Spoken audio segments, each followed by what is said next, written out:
8 अप्रैल 2024 को सूरज ग्रहण है और इसकी वजह से दुनिया में एक मरतबा फिर खौफ की लहरें बिखर गई हैं, इसलिए कि इनका ताल्लुक़ जोड़ा जा रहा है इसराइल में पाए जाने वाले उन सुर्ख बछड़ों से जिनको कुर्बान किया जाएगा। और उसके बाद ये कहा जा रहा है कि फिर दुनिया बदल जाएगी, इसलिए कि दज्जाल आ जाएगा, कई जंगें होंगी। और लोग इस ताल्लुक़ को जोड़ रहे हैं फिर ज़हूर इमाम मेहदी से, कि उसके बाद यानी कि वो जो आखिर ज़मान की जो आखिरी ज़माने की जो जंगें हैं वो सारी की सारी ट्रिगर हो जाएंगी। नाउ वाइल्स मैं कन्विंस्ड हूँ कि हम आखिरी दौर में दाखिल हो चुके हैं, आखिरी चैप्टर में, लेकिन क्या वो दौर बिल्कुल अभी आया है?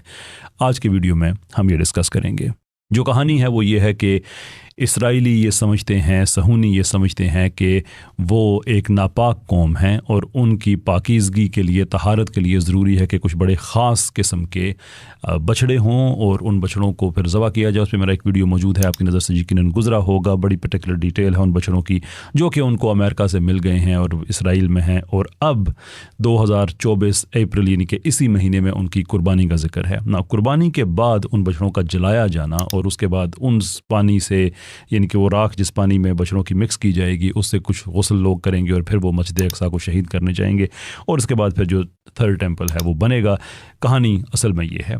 लेकिन ये जो सूरज ग्रहण वाली बात है इसकी अहमियत इस वजह से बन गई है कि एक हदीस कोट की जाती है कि जनाब हज़रत मेहदी उनके आने से पहले ये वाक़या होगा कि रमज़ान के आखिर में सूरज ग्रहण लगेगा और फिर उनका ज़हूर होगा। इस वीडियो में मैं आपके साथ शेयर करना चाहता हूँ कि एक्चुअली ये ख़बर गलत है और पैनिक की कोई ज़रूरत नहीं है। पहली गलती इसमें यह है कि जो पूरा सीक्वेंस है उसमें कई रवायात हैं। एक रवायत जो इंटरनेट पे आपको आम तौर पे मिल जाएगी वो ये है कि इमाम मेहदी के आने से 1 साल पहले ये वाक़या होगा, लेकिन जब हज़रत मेहदी का ज़हूर होगा तो उस वक्त तक बहुत से इलाके मुसलमानों के उनके हाथ से जा चुके होंगे। हद ये है कि जो मौजूदा सऊदी अरब है इसके भी बड़े हिस्से पे जो नॉन मुस्लिम फ़ौजें हैं उनका कब्ज़ा हो चुका होगा और बहुत से लोग हैं वो पहले जहाँ पे आज लीवेंट है या जो जहाँ पे ये फ़लस्तीन है, शाम है, यहाँ के बहुत से लोग हैं वो शिकस्त खा के मुसलमान लोग वो मदीने में जा चुके होंगे। तो ये सारा तो अभी हुआ ही नहीं है, तो ऑब्वियसली इस वाक़े को तो हम इसी वजह से ही हम इसको रिजेक्ट कर सकते हैं। लेकिन ये एक छोटा एविडेंस है। जो उससे बड़ा एविडेंस है वो ये है कि ये जो हमें तहरीर एक दिखाई जाती है ये असल में हदीस है ही नहीं। और मेरे लिए भी ये हैरत की बात थी कि जो मेजर अहादीस बताई जाती हैं, जो प्रोफेसीज़ बताई जाती हैं, उनमें आम तौर पे इसका जिक्र एंड ऑफ टाइम्स के हवाले से नहीं होता। हाँ, ख़त्म नबूवत के हवाले से ज़रूर होता है। ये जो कादियानी हैं वो इस टेक्स्ट को वो यूज़ करते हैं, लेकिन उसका ताल्लुक़ चूँकि हमारी वीडियो से नहीं है मैं उसको ज़्यादा एनालाइज़ नहीं करूँगा। लेकिन आम तौर पे जो क़यामत की निशानियाँ हैं उसमें इस हदीस को उस तरह से बयान नहीं किया जाता। उलमा की मैं बात कर रहा हूँ। तो ये एक तहकीक तलब काम था जिस पे मैंने तहकीक की, तो पता ये चला कि ये असल में जनाब मोहम्मद बिन अली जो कि मोहम्मद हनफिया के नाम से मशहूर हैं, ये उनकी तरफ ये कौल मंसूब है कि उन्होंने ये बात कही थी। लेकिन हकीकत ये है, अगर आप इसको और गहराई में जाएं तो उनकी तरफ भी इस बात को मंसूब नहीं किया जा सकता। इसलिए नहीं किया जा सकता कि इसके जो रावी हैं उनमें से कई कज़ाब हैं, उस लेवल के हैं कि जिनके रवायात को एक्सेप्ट ही सिरे से नहीं किया जाता। They are not taken seriously at all.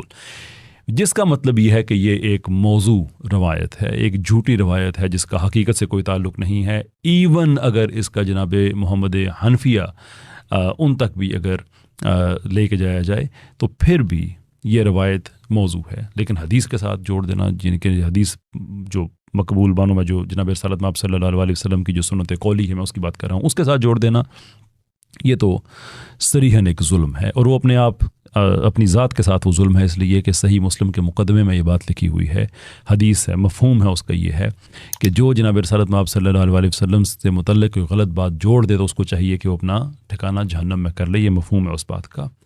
इसलिए मेरी बार बार गुजारिश ये रहती है कि जब इन्फॉर्मेशन आपके पास आती है तो उसको वेरीफाई करें। उससे अगर कोई गलत तासुर उभरने की कोई सूरत पैदा होती है और वो आपकी बात से अगर उभर जाता है तो उसको आप विड्रॉ करें।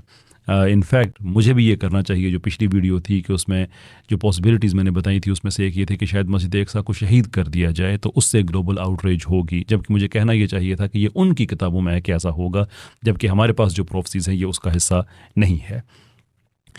That is the important part کہ جب انفارمیشن آپ کے پاس اس طرح کی آتی ہے تو نو, اس کو ہم ایسے ہی نہیں اٹھا کے مان سکتے اس لیے کہ انٹرنیٹ پہ کسی نے کہہ دیا ہے نا. یو مائٹ بی ونڈرنگ کہ میری بات بھی تو آپ انٹرنیٹ پہ سن رہے ہیں تو میری بات ماننے کی کیوں ضرورت ہے. تو میں نے آپ کے سامنے ایک ایویڈنس رکھا ہے, اب تحقیق آپ خود کر سکتے ہیں کہ کیا واقعی ایسی بات ہے. میں نے تحقیق کی ہے, جو علم حدیث کے علماء ہیں ان کے پاس جا کے میں نے ویریفائی کیا ہے, ان کے پاس بھیج کے, تو مجھے یہ خبر ملی ہے کہ یہ واقعہ ایسا ہی ہے جیسا میں نے آپ کے سامنے بیان کیا.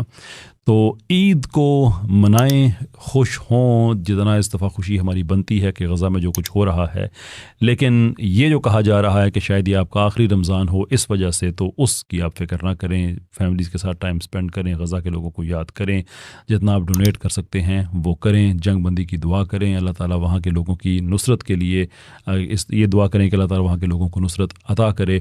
لیکن یہ غلط انفارمیشن ہے کہ یہ شاید ہماری یہ آخری رمضان ہو اور آخری عید ہو, اس طرح کی اس کے بعد کے رمضان اور عیدیں جو ہیں وہ چینج ہو جائیں. بہت بہت شکریہ آپ کا. السلام علیکم.